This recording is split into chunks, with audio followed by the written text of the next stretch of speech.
नमस्कार. आपल्या सगळ्यांचे महाराष्ट्र सोशल न्यूज चॅनलमध्ये हार्दिक स्वागत. चला वळूया तर एका नवीन बातमीकडे. आजची बातमी. धुळे महानगरपालिकेच्या स्थायी समितीची साप्ताहिक सभा सभापती लताबाई पोद्दार यांच्या अध्यक्षतेखाली पार पडली. सभेत संकेतस्थळ उन्नतीकरण, सुलभ शौचालयांची देखभाल, रस्ता काँक्रीटीकरण तसेच विविध प्रशासकीय प्रस्तावांवर चर्चा करून मान्यता देण्यात आली.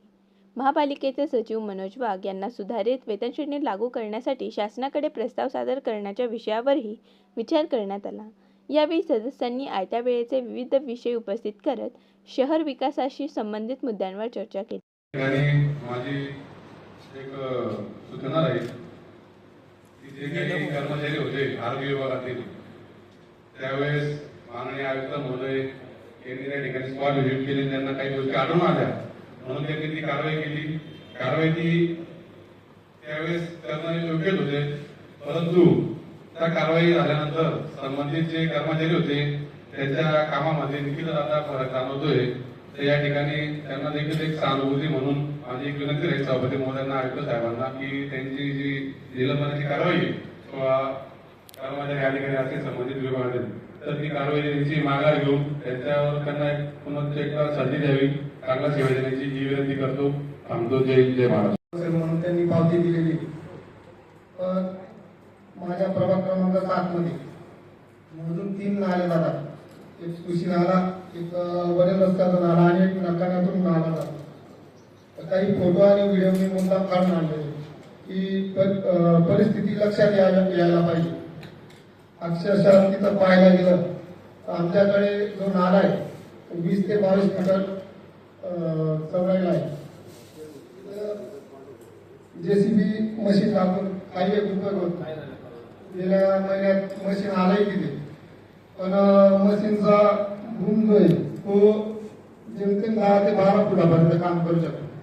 त्यामुळे आम्ही तिथे पोखल्यांची मागणी केली होती, पण अद्याप तिथे पोखल्यांचे आलेली नाही आणि कुठल्याही नाला सफाई झाली नाही.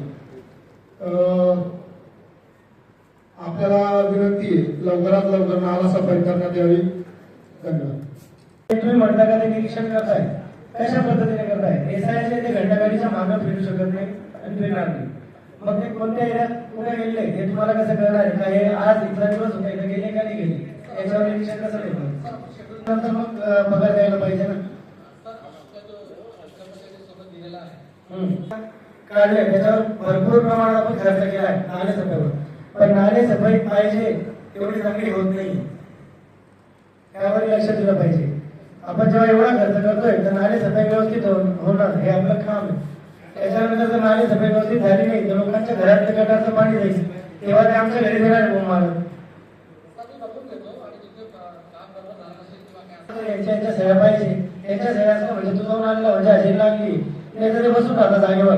घंटागाडी वरच्यावरती फिरवता करणे टाकत नाही, त्याच्यानंतर लोकांना माहिती राहत नाही. मग लोक म्हणतात 4 दिवस झाले आले नाही, यांना फोन करायला म्हणतात नाही आम्ही तर कालच जाऊन आलो. पाण्याची लाईनच नाही काही लोकांना, म्हणजे त्यांचे इथं पाणी येतच नाही, ते दुसऱ्यांच्या इथून पाणी भरतात.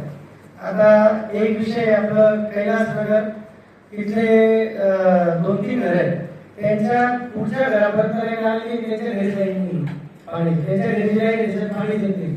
ते सांगितले की वारंवार ते अजून झालेलं नाही. त्याच्यानंतर आझरकर नगर मध्ये नवीनचे घर बनलेले, नवीन म्हणजे 4-5 वर्ष जुने, त्या घरांमध्ये सुद्धा पाईपलाईन नाही, पाणी येत नाही. तिसरं देशमुख नगर मध्ये सुद्धा म्हणजे अजून आहे तिथे उदाहरण देतो मी, तिथं पाण्याची लाईनच नाही, तिथं पाण्याचं काम होत नाही. 2 महिन्यापासून सांगतोय लाईन टाकायला, मला हो सांगितलं गेलं. आता म्हणतात का ठेकेदार काम करत नाही, तर ठेकेदार काम का करत नाही? प्रॉब्लेम काय? बातमी आवडल्यास चॅनलला लाईक व सबस्क्राईब करा व दररोज अशा नवनवीन बातम्या पाहण्यासाठी चॅनलला फॉलो करा. धन्यवाद.